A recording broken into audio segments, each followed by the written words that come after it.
PNP CIDJ magsusumitiho ng bagong ebidensya sa DOJ kaugnay naman sa kaso ng mga missing sabongero. Mabati sa balita si Abante reporter Edwin Balasa.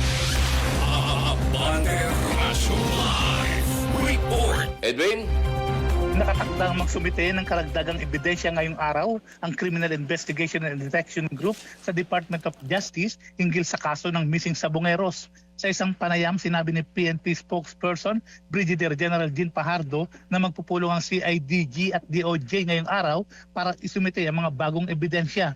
Inaasahan naman ng CIDG at DOJ na ang bagong ebidensya ay makukuha ang requirements of reasonable certainty of conviction.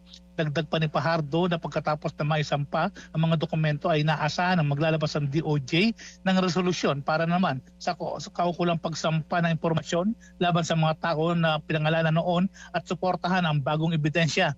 Matatandaan si Julie Patidongan alias Totoy, ang whistleblower na nagsasabing dinukot at pinatay bago itinapon sa Taal Lake sa Batangas ang mga nawawalang sabongero sa utos na rin na negosyating si Atong Ang na siya umanong mastermind sa mga pamamaslang.